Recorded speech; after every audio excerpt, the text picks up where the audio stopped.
Traders, what's going on, guys? I want to take a quick look at these charts. We're going to just go straight into them, okay? You guys won't be able to see my beautiful face. I am sorry. Tomorrow, I got you. All right? Hope you guys are having an awesome week.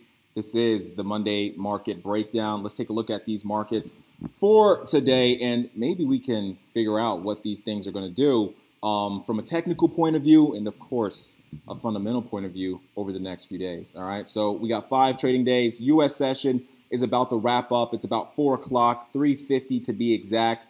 Let's see how the dollar has performed. You guys can see here on the dollar index, we did break all-time highs. So the dollar is at all-time highs, but is that the dollar strength that pushed us there? It's not. It's not, all right? It's actually euro weakness. If I come over here to the exotics, you guys will see a pretty interesting picture painted by the euro across all the crosses, okay? I don't know if that's a pun, but no pun intended. Here you guys can see here, if I pull up this Euro GBP, what you guys will notice is a massive sell side on the day.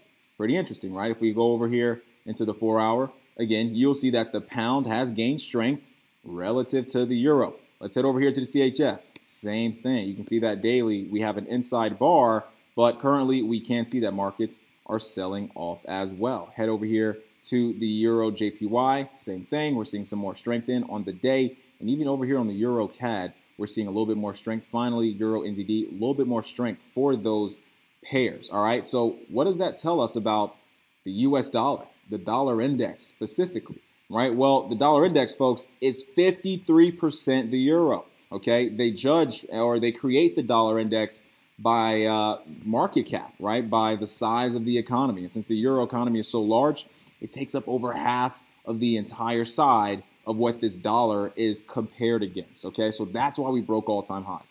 We broke all-time highs over there on the dollar index for the year of 2018 because of the euro. But that brings me to a point that I want to mention to you guys that it's very important that we're going to start rationalizing every single time we crank out on one of these videos, counterparty risk, okay? Counterparty risk is extremely important, and it's one of the keystone elements of our strategy and how we assess markets, right? If you guys don't know where strength or weakness is coming from, then you guys are trading at a massive disadvantage. And sadly, technical analysis doesn't really give you that picture painted, right? A technician, so to speak, would be looking at this sell side move and just interpreting it merely as a sell side move because of markets and how the markets are bouncing off the fib and the moving average and those things. Folks, that stuff works. It makes sense. But the reason for this sell side move, as you guys know, is because the US dollar has been killing it lately. You guys can go back and take a look at most of the data releases that have come out for the dollar, whether it's GDP, whether it's CPI. That is the reason why we've seen so much strength come back into this pair. The June rate hike, we're over a 95% likelihood that markets are going to increase in June. And we've been subsequently pricing that data in, all right? So we were calling out that inflation was here and we would see US dollar strength quite some time ago, about a month ago now. And so far, markets are still been able to sustain this move. Pretty interesting stuff. Here, if I zero on in a bit, you guys can see we ran past the 23.6 as if it didn't even exist. And currently, if you guys can notice, I have some lines drawn up here. I'm looking for a breakout. I'm thinking if we can see a break right here of this $1.16s, we potentially can run down to the $1.14s. That puts us back at this consolidation here, the top of this 2-year consolidation that we were sitting in 2015, 2016, 2017 is where we ran out on the brink of euro strength and on the back of US dollar weakness. But currently right now we're seeing a reversal in that process, aren't we? We're seeing the euro not able to do what? They're not able to stop the QE program at the speed at which they thought they were in 2017. That's what they were pricing in this up move. They were pricing in hoping the ability to stop that QE side, right? But we're also, now assessing the US dollar on a positive note, right? The US dollar is gaining a lot more strength. And so we're seeing markets pull back and break away all of the different pricing models that all these different massive institutions were trying to price in. Okay, so the rate hike, let's see what we get. We should see a rate hike coming in June. We have non-farm payroll, folks, as well coming in later this week. We have business confidence that'll be hitting. We have prelim GDP. We also have unemployment claims. We have average hourly earnings. That's all for the dollar. And that's off the top of the dome, by the way. So let's see what happens. That data is mostly coming in by the end of the week. Okay, so I'm thinking that we might see markets a little bit stagnant. Today was a bank holiday. We have Memorial Day. Happy Memorial Day, folks. But tomorrow, markets should start to ramp back up again, okay? So let's see what happens. Now, do we have anything coming out with the euro this week? Not so much. There is a decent amount of data that'll be hitting pertaining to the GBP and the Australian dollar and the New Zealand dollar as well. The euro is going to be hitting hard next week. Now, there's a lot of orange letter news events coming out for the euro. I'll post down below a quick snapshot of what we're looking at for the week when it comes to the euro. Just look in the description right next to, it's near the like button. If you guys want to go ahead and smash that for me as well, that'd be awesome. So let's see what happens, folks. Right now, we're sitting right there at that 38.2 on the euro-U. Pulling back down, you guys can see we could make it down to the 50. That's where my money is. I'm not yet in any kind of position. I would like to see a breakout. You guys would notice on the 4-hour, we're kind of really ranging around this low. Earlier today, we mentioned that markets could break this low here, and we did actually end up breaking that low, but we want to see a continuation. We want to see a continuation sell side. So let's keep an eye out on that euro-U and let's see what we get. Now, Australia is a different picture because I love the Australian dollar long, which is interesting, right? Because if we look at this overall structure, we see a massive amount of consolidation down here in the 73s. What if we start to see markets start to ramp up a bit and maybe we do get a little US dollar pullback, right? So I always like a little contingency play in case it happens. Because right now, again, here's our US dollar. You guys can see a massive buy side move to the upside. June could be a month that since they already priced in the rate hike, we might see a small pullback. But that small pullback could lead us to having a pretty decent sized move over here on the Aussie dollar. Pulling over into the Aussie dollar on a weekly time frame. Just want to show you guys again.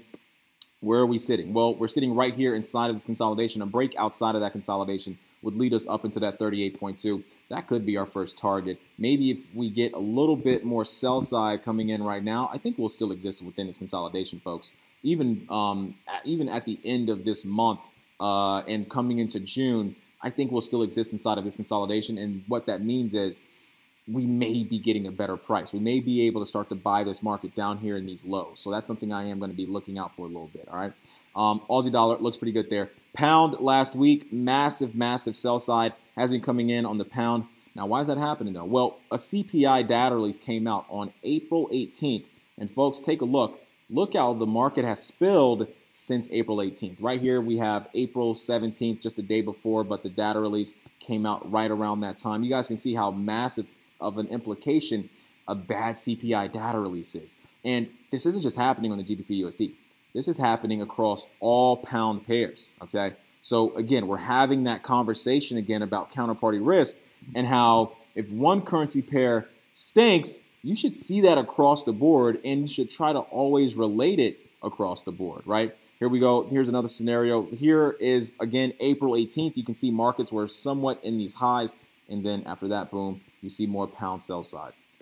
Here's more pound CHF right on the dot. April 18th was the high, pound sell side subsequently after that. GBP JPY, can you guys guess what this is right here? That's April 18th, folks. Pound sell side subsequently after that. So again, you can see how the entire GBP economy has been taking a massive hit and how that can set you up for these different kind of pairs, right? So if you want to see pound weakness, you know, you want to really be able to put yourself in a situation where you can play that well.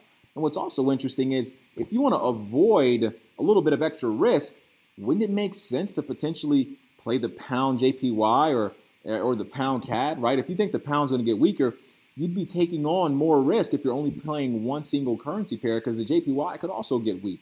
Or the JPY could get even weaker than the pound, stopping you out. So potentially, and this is something we're going to be talking about over the next few months or so, what starts to happen once you play one currency pair, but you play that across multiple different crosses? Does that lessen risk in the portfolio? It does, okay? It's been proven that it does, but we're going to figure out how you can implement those same strategies as a retail guy. Because think about it. Let's say you're usually playing a 1% trade. Well, you're actually going to be playing 1% across multiple different pairs to lessen the risk of markets going against you. It's a very interesting strategy. So what we're going to be talking about, and a new subject of how we're going to be managing money inside our trading community. All right.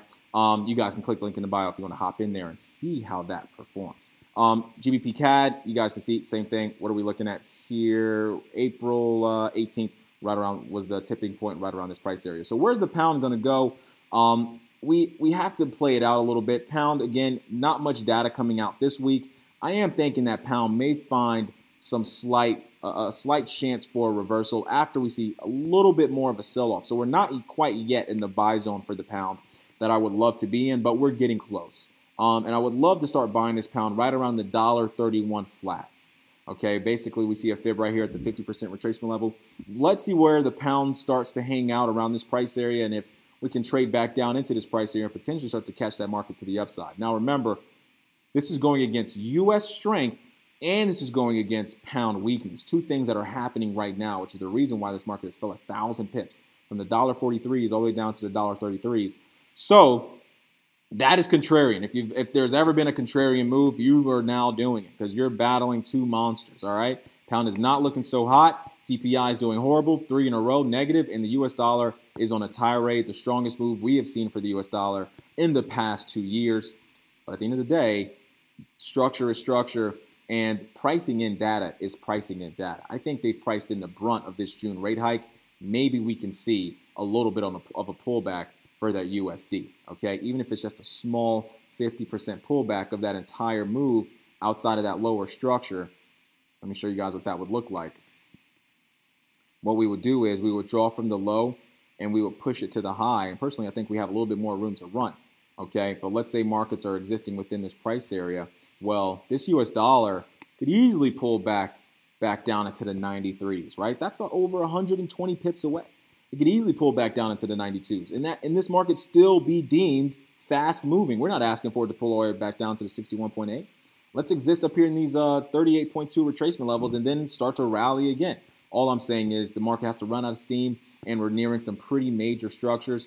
Let's see if that's what we get, okay? And again, what I'm basically saying is I want to set the stage. Yes, we still have a little bit more downside for this US dollar, and that's what I want. I want to see this dollar rally just slightly more to get flush and nicely within my buy zone, so then that can give me a little bit more confidence to start turning that bad boy around. All right. Last but not least, I want to talk about the UCAD and the NZD USD real quick. I like this NZD USD long. Just got off a call with Nick. Nick is interested in buying right around here if markets can sustain. Let's see what we get. And USD CAD. Where's our CAD? So if we pull out CAD and I pull back to the monthly, I want to show you guys something real quick. The CAD had a hard time breaking outside of this structure here on the monthly time frame. You guys can see that we traded back down within the wick here, okay? But there was enough buy side to not have the market trade all the way back down into the low of the zone. That pulled us all the way back up into the high of that structure.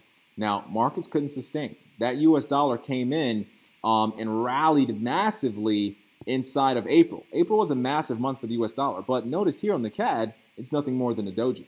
Well, that's because April was a massive month for the CAD. If we look at the CAD across the board, let's go back. Let's take a quick look. I know you guys don't like when I do this, but you got to rationalize where counterparty risk is. Just kidding. I'm assuming you guys might like when I do this. I don't know that for a fact. Let's look at the Euro CAD. How did the Euro CAD perform in April? All right.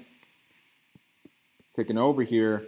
Boom. You guys can see that the CAD gained a massive amount of strength relative to the Euro in April. All right. Let's pull over. Let's take a look at the CAD, the Aussie CAD. How did the Aussie CAD do in April? Let's pull it up real quick. Boom. You guys are seeing firsthand April. Massive sell side. Look at that. That's one of the largest months that we've seen since 2016 for the CAD in April. So it looks like we are getting a little bit, we're solving the problem here. We're trying to figure out if we saw some strength coming in for April for the CAD, and I think we are, folks. I think we are. Here, last but not least, across the pound, across the Aussie, and across the Euro, the CAD gained strength. Well, we also saw that over there on the US dollar. Yet, did you guys notice how none of those were dojis?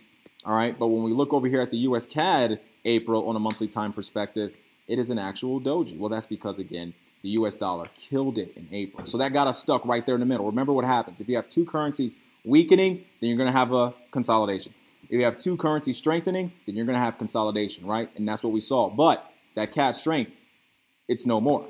Right now, we're seeing a little bit more U.S. weakness than we are CAD strength. That could bust us outside of that consolidation. And also, if we get a reversal in that CAD strength from April, that's already priced into this doji, then what's going to happen, folks? We're going to definitely have an acceleration outside of this price structure. So let's see what we get. I like UCAD long. That would mean I want to see that US dollar rally. That is the precipice I have across the board, across all of these pairs, except for the New Zealand dollar.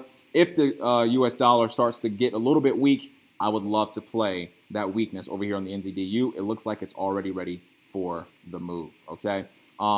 And I want to close out. That's pretty much it, folks. Last thing I do want to say is that CHF killed it. We'll talk about the CHF maybe tomorrow in terms of high impact and what actually went on. But you guys can see the CHF rallying massively compared to the pound, compared to the euro, and doing decent compared to the Aussie, okay? Guys, your profit, always my motive. Get down and head over into the top trader community below. Let's see what we get. I want to see that new US dollar go long, but if we don't, I would love to play that on one pair, and that's over there on that New Zealand dollar, okay?